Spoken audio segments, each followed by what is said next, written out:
wireless industry is rolling out powerful 5G technology throughout the United States. However, some studies show a link between cell phone radiation and cancer. Dan Cohen has the story. The race is on among cell phone providers to upgrade to fifth-generation wireless technology, or 5G. That would require installation of new equipment across the U.S., a gargantuan effort every wireless company is already working on individually. 5G uses high-frequency waves that support faster speeds but don't travel as far, requiring a network of antennas built in closer proximity than the existing infrastructure.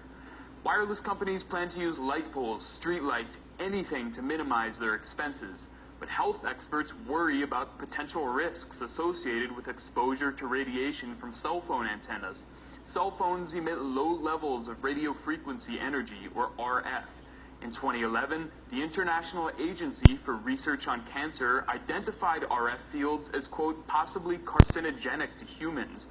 A study in Sweden found that Swedes who talked over cell or wireless phones for over 25 years were at 3 times the risk of developing glioma, a brain tumor that is often malignant, than those who used them for less than a year. And in March, a large-scale lifetime study of lab animals confirmed a link between cell tower radiation and cancer. The animals were exposed to levels legally permitted by the United States Federal Communications Commission. I discussed these studies with Dr. David Carpenter, director of the University of Albany's Institute for Health and the Environment. They show a very significant increase in glioma and glioblastoma only on the side of the head where you use the cell phone regularly, and increasing with risk the longer you use it.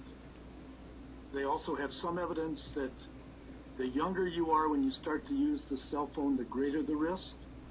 Carpenter said these risks can be avoided by using the speaker function or an earpiece and keeping the phone a short distance away from all parts of the body. But the 5G rollout will effectively expose the entire population to dangerous effects. The rollout of 5G is very frightening because what this is going to do is place a mini cell tower every 300 meters along every residential street in the country. And that's going to mean that nobody is going to be able to escape the radiation that comes from those 5G devices. If you walk down the sidewalk, if you live in a house there, you're going to be continuously exposed.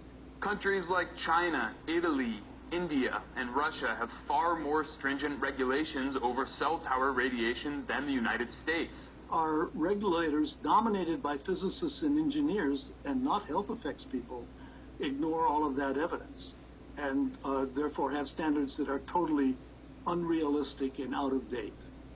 Reporting in Washington, Dan Cohen, RT. The Ramazzini Institute in Italy just released a study, it says, shows lab animals exposed to environmental levels of cell tower radiation can develop cancer.